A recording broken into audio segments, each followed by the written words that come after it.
नमस्कार, स्वागत है आपके अपने YouTube चैनल कॉन्सेप्ट मस्ती में। दोस्तों, कॉन्सेप्ट मस्ती की नए सीरीज में हम आपके लिए पढ़ा रहे हैं सामान्य हिंदी, और सामान्य हिंदी में हम समास और संधि के बाद अब आ गए हैं तत्सम तद्भव पे। ये ऐसा टॉपिक है जिसमें आप थोड़ी सी मेहनत करके और पूरे के पूरे नंबर उठा सकते हैं, और ये भी एक ऐसा भी टॉपिक है कि इसको आप पढ़े हैं, क्योंकि तत्सम हमारे संस्कृत वर्ड है और तद्भव हमारे आम बोलचाल वर्ड है, हिंदी वर्ड है। तो इन दोनों का आप पढ़ें, बस थोड़ी सी जानकारी आपको रखनी है और उसके बाद आप इसमें वेस्ट कर सकते हैं। तो आइए बिना किसी समय गवाए हम इसको देखते हैं कि क्या है तत्सम तद्भव, और इसको कैसे पहचानते हैं, इसको कैसे करते हैं और इसकी उत्पत्ति कैसे हुई है। आइए एक नजर डालते हैं।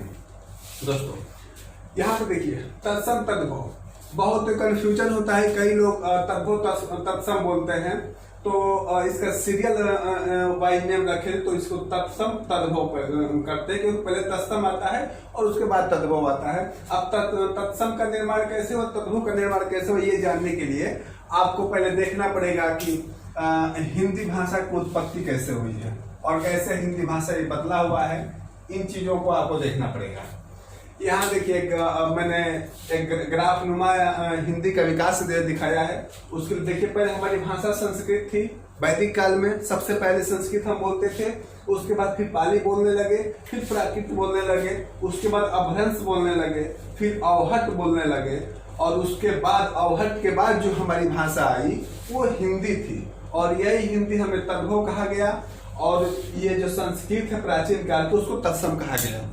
और ये तीर यहाँ तक ला दीजिए, यहाँ तक, इसको संस्कृत कहा गया, संस्कृत को तत्सम कहा गया। तो तत्सम वो शब्द होते हैं जो संस्कृत काल से यानी कि यहाँ से यहाँ तक का हिंदी का सफर तय करते समय जो शब्द वैसे ही चले आए, अपने रंग रूप में कोई परिवर्तन नहीं किए, ठीक जैसे है वैसे ही चले आए, और आज भी हम उन शब्दों को वैसे ही इस्तेमाल करते हैं, बोलते हैं। उन शब्दों को हम तत्सम शब्द कहते हैं। और जो हिंदी के समय के अनुसार उनकी मात्राएं जो पहले कठिन थी, तत्सम शब्द में मात्राएं कुछ कठिन होती हैं, उनको सहज बनाया गया, परिमार्जन किया गया, उनको निखारा गया, तो वो जो शब्द बने वो तद्भव शब्द होते हैं। तो हिंदी में जो हम प्रयोग करते हैं, जो आजकल हम प्रयोग करते शब्द बोलते हैं, वो तद्भव शब्द बोलते हैं। और जो पहले शब्द बोलते थे, जिनका हम आज परिमार्जन कर चुके हैं, जिनको नया शब्द के रूप में जानने लगे हैं, वो तत्सम शब्द है। तो तत्सम शब्द संस्कृत के वाले शब्द हो गए जो संस्कृत में प्रयोग करते हैं, और तद्भव शब्द हिंदी में जो प्रयोग करते हैं वो हो गए। यानी कि जो आप अगर संस्कृत पढ़े होंगे तो जो सब संस्कृत में आए हुए हैं वो सब तत्सम है, और जो आजकल हम बोल रहे हैं वो तद्भव है। आइए एक बात देखते हैं, तत्सम का अर्थ क्या होता है। तत्सम दो शब्दों से मिलकर बना होता है, तत् और सम से। तत् का अर्थ है उसी, और सम का अर्थ है समान, यानी कि दोनों उसी समान। तत्सम का अर्थ उसी समान, यानी कि संस्कृत के समान।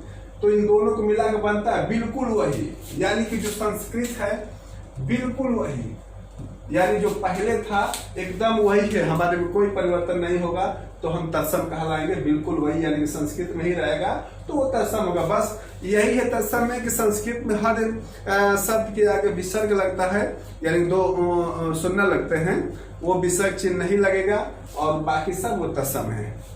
आइए देखते हैं कुछ उदाहरण। यहाँ पे जितने भी हमने उदाहरण लिखे हैं सब इम्पोर्टेंट, वेरी इंपॉर्टेंट उदाहरण है।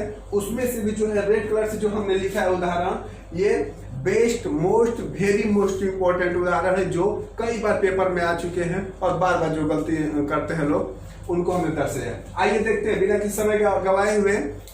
हमने इधर तद्भव लिखा है, इधर तत्सम लिखा है। यहाँ पे देखिए तत्सम तद्भव, यानी कि संस्कृत से हिंदी, संस्कृत से हिंदी, और यहाँ हमने हिंदी से संस्कृत लिखा है, क्योंकि हम ज्ञात से अज्ञात क्यों चलेंगे, जो जानते हैं उससे लेकर और जो नहीं जानते वहां तक चलेंगे। यानी कि जो हम हिंदी जानते हैं तो हिंदी से हम संस्कृत की तरफ चलेंगे। तो आइए तद्भव तत्सम की तरफ चलेंगे। यहाँ देखिए अंधेरा लिखा है, अंधेरा, अंधेरा, जो पहले अंधेरा हम बोलते थे अब इसको अंधकार बोलते हैं। सॉरी, पहले जो इस समय हम अंधेरा बोलते हैं उसको हम पहले अंधकार बोलते थे, यानी अंधेरा का तत्सम अंधकार है। अकेला, आज हम किसी चीज को अकेला बोलते हैं, कोई एक होता है तो अकेला बोलते हैं, उनको पहले जब बोलना होता था तो हम एकल बोलते थे, संस्कृत में एकल बोलते थे, तत्सम एकल बोलते हैं उसको। अचरज, आज अचरज बोलते हैं हम तद्भव में, तो तत्सम इसका होता है आश्चर्य। जो अदरक है, अदरक ये भी बहुत इंपॉर्टेंट उदाहरण है, आप इसको देखिए। अदरक बहुत इंपॉर्टेंट उदाहरण है, इसको आर्द्रक बोलते हैं। अदरक तद्भव शब्द है, आर्द्रक तत्सम शब्द है। ओझा, ओझा ये एक आपका टाइटल है, किसी के नाम के आगे टाइटल लगता है ब्राह्मण कास्ट में, तो पहले लोग उपाध्याय लिखते थे, अब ओझा लिखते हैं। यानी कि नया मॉडर्न जो चीज है तद्भव, वो तद्भव में ओझा है, और ओझा का तत्सम उपाध्याय था। जो कंगन जो होता है, कंगन, ये कंगन, कंगन जो हाथ में जो लड़कियां पहनती है, माँ बहन हमारी पहनती हैं, जो हाथ में, उस कंगन को पहले जब तत्सम शब्द यूज होता था तो उसको कंकड़ बोलते थे। कंकड़, कंकड़, कंगन का कंकड़ बोलते थे, यानी तत्सम शब्द कंकड़ होगा। कंघी, जो कंघी है उसको कंकती बोलते थे। कंघी जो है वो तद्भव शब्द है, उसको हम तत्सम जब शब्द बोलते हैं संस्कृत में तो उसको कंकती बोलते थे। जो कंधा है, कंधा को अस्कंद बोलते हैं। अस्कंद, इसको, इस कंधे को अस्कंद बोलते हैं।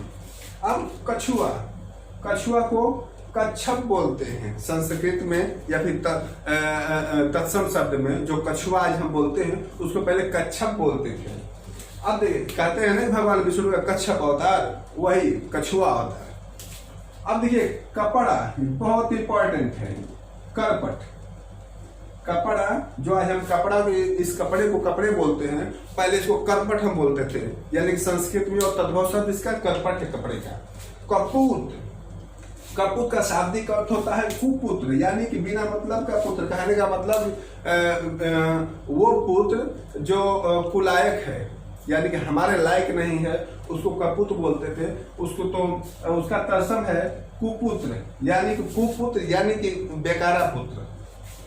कपूर, आज हम जिसको कपूर बोलते हैं उसका तत्सम है कर्पूर, उसको पहले कर्पूर बोलते थे। आज जो हम करोड़ बोलते हैं, 1 करोड़ 2 करोड़, कौन बनेगा करोड़पति, वो हिंदी शब्द है, यानी कि तद्भव शब्द है। और उसका जब हम तत्सम निकालेंगे, संस्कृत वर्ड निकालेंगे, तो उसको क्रोटी बोलते हैं। मेन रूप से संस्कृत में आजकल के संस्कृत में कोटि यूज होता है, लेकिन जब उसका तत्सम रूप होता है तो उसको क्रोटी बोलते हैं, क्रोटी।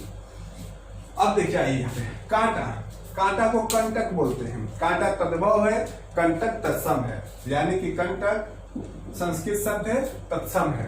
कान, जो ये हमारे कान है, इसको हम ऐसे हिंदी में कान बोलते हैं, लेकिन तद्भव कान बोलते हैं और तत्सम कर्ण बोलते हैं।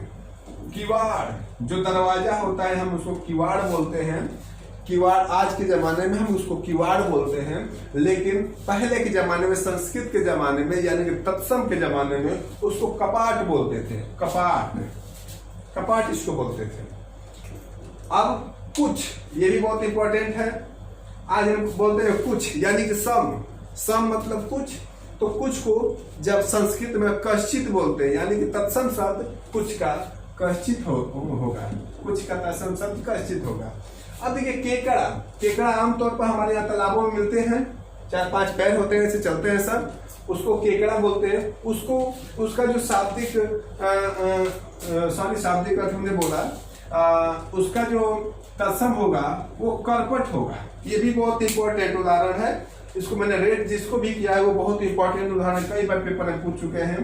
केकड़ा, केकड़ा को करकट बोलते हैं। आमतौर पर जो करकट हम लोग टीन सेट डालते हैं, जो छत के ऊपर या फिर अपने झोपड़ी के ऊपर, उसको गांव देहात में करकट बोलते हैं। उसी वही करकट केकड़ा है। करकट केकड़े का तत्सम रूप है। केला, आज जो हम केला खाते हैं उसको पहले संस्कृत में यानी कदली बोलते थे, यानी कि इसका तत्सम कदली होगा। कोयल, कोयल का तत्सम कोकिल, आज जो कोयल बोलते हैं वो कल कोकिल थी। खत्री, आज जो लोग खत्री लिखते हैं उनके नाम के आगे पहले छतरी लिखा जाता तो वो छतरी कहलाते थे, यानी खत्री का तत्सम छतरी है। गधा, आज हम गधा बोलते हैं, गदहा, यानी कि शुद्ध रूप उसका गद्दा है, जिसको आज गधा बोलते हैं, गद्दा बोलते हैं, उसको पहले हम गर्दभ बोलते थे, संस्कृत में गर्दभ बोलते थे, यानी कि उसका तत्सम रूप गर्दभ है। तो गधा का तत्सम रूप गर्दभ। गाय, गाय को गो बोलते थे, गो माता। पहले हम जब संस्कृत में हम लोग जब निबंध लिखते थे तो गो माता लिखते थे। ये बहुत ही अभी इम्पोर्टेंट है, आज का चर्चा का विषय आप जानते ही हैं। माहौल थोड़ा इसमें गर्म है। तो गो को गाय का तत्सम रूप गो है, गो मतलब गाय। 11 को हमने लिखा, ये बहुत अच्छी चीज है।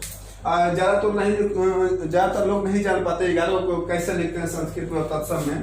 तो 11 का तत्सम रूप एकादश होता है, 1 10 और 1 एकादश 11। घोड़ा का तत्सम रूप घोटक है, घोड़ा का तत्सम रूप घोटक है। ये आप देख रहे इधर वाला तत्सम है और ये वाला तद्भव है इधर का, हमने पहले बताया। चितेरा, very very important, very very most important.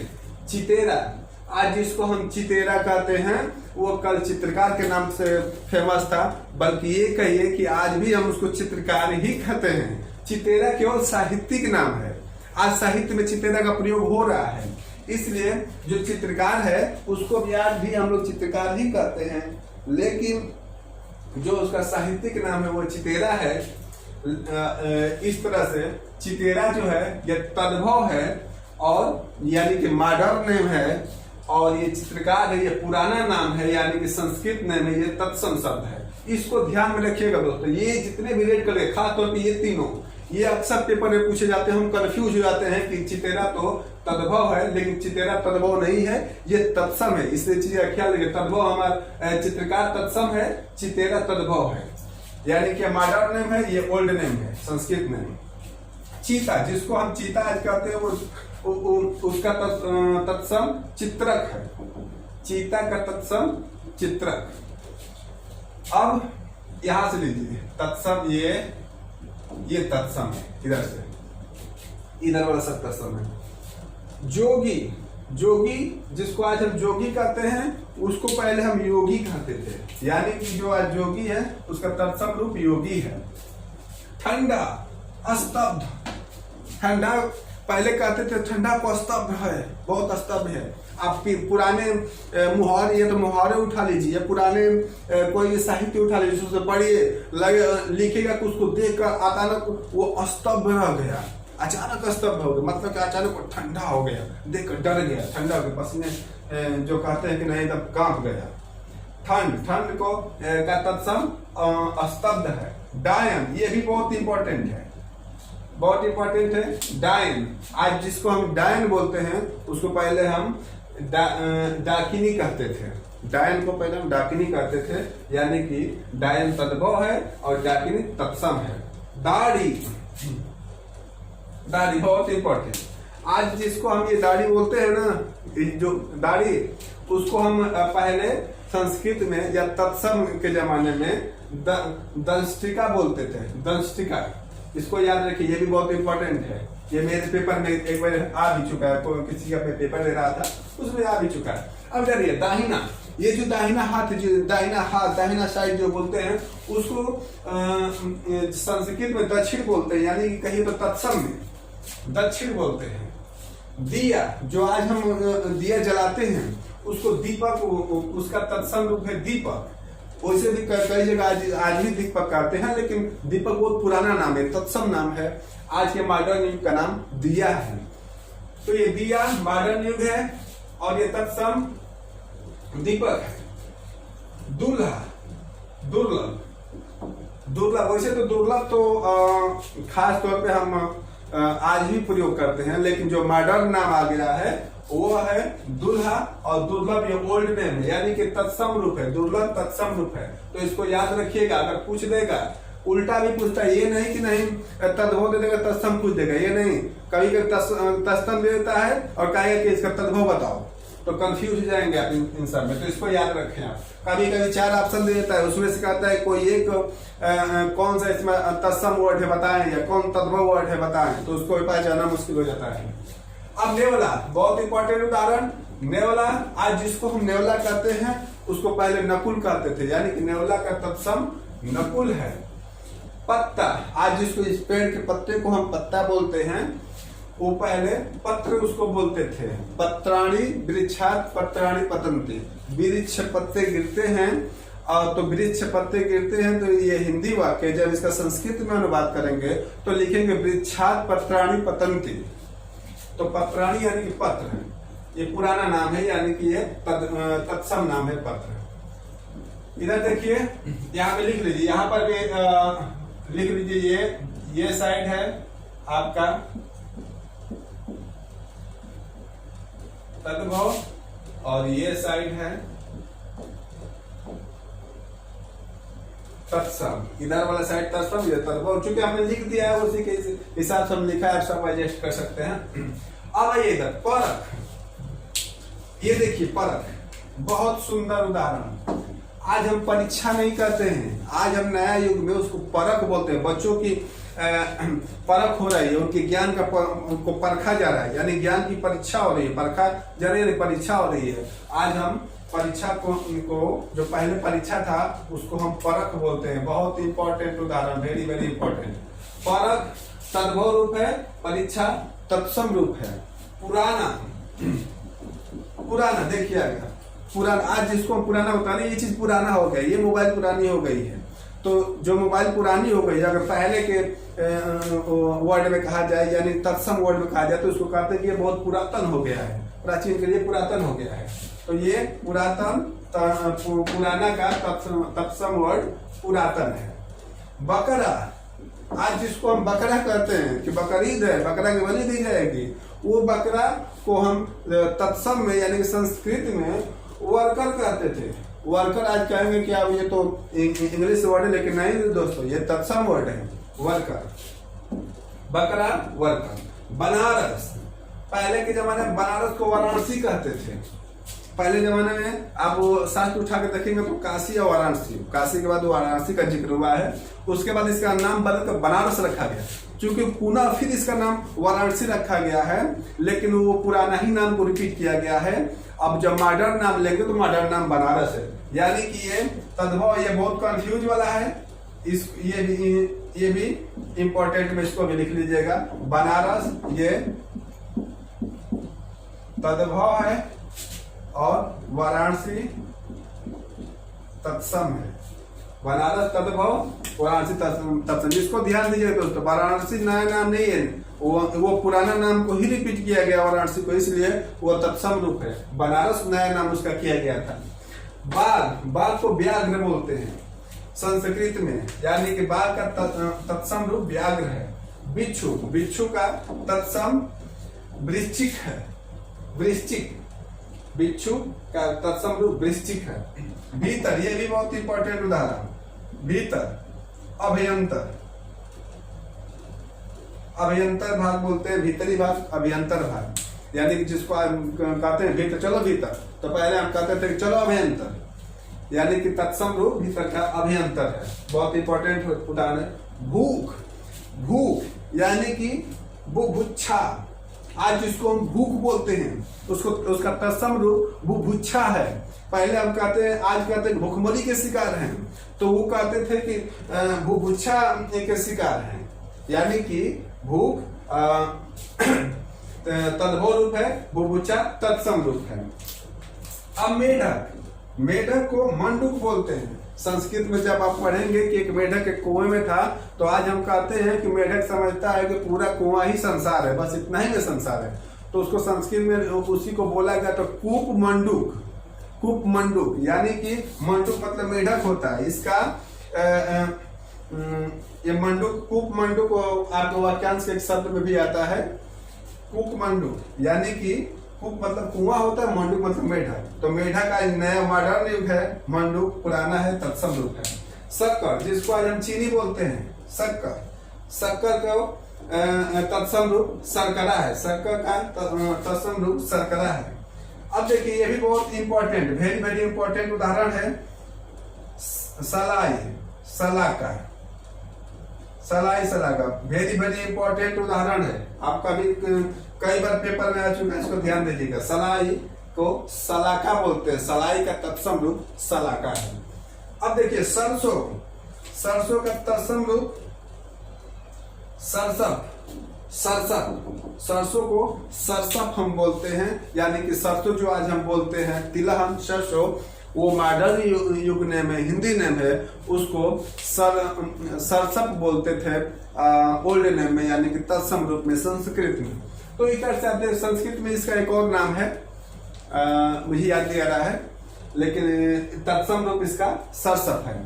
अब देख रहे हैं आप जितने भी उदाहरण दिए हैं दोस्तों, ये सब किसी न किसी पेपर में आए हुए हैं और वेरी वेरी मोस्ट इंपॉर्टेंट उदाहरण है। अगर आप इन्हीं उदाहरण को पढ़ लेंगे तो पेपर में अच्छा कर सकते हैं। बाकी और भी उदाहरण देखना जरूरी है, उससे हर चीज इंपॉर्टेंट होता है। और जो खाते हुए जो हमने रेड कलर से इंडिकेट किया है, उन चीजों को आप जरूर पढ़ें और याद रखें, क्योंकि वेरी वेरी मोस्ट इंपॉर्टेंट है। कई बार पेपर में आ चुके हैं और कई बार पेपर में आने वाले, हो सकता है आपके पेपर में भी आ सकता है। तो इन चीजों को रख लें। बाकी कोई दिक्कत हो, कहीं समस्या हो, हमारे कमेंट बॉक्स में लिखें। हमारे टेलीग्राम चैनल कॉन्सेप्ट मस्ती हिंदी साहित्य को ज्वाइन करें, उस पर भेजे। कोई दिक्कत हो तो आपका जरूर समाधान किया जाएगा। और आपको और किस पे दिक्कत हो रही है, किस पे आपको वीडियो चाहिए, उसको भी आप बताएं, उसको भी बताया जाएगा। और आपको ये वीडियो अच्छी लगी हो तो उसको लाइक करें, सब्सक्राइब करें और अधिक से अधिक शेयर करें, ताकि अपने और अन्य दोस्तों के पास पहुंचा सके। तब तक अगले वीडियो को दीजिए हमें इजाजत। नमस्कार।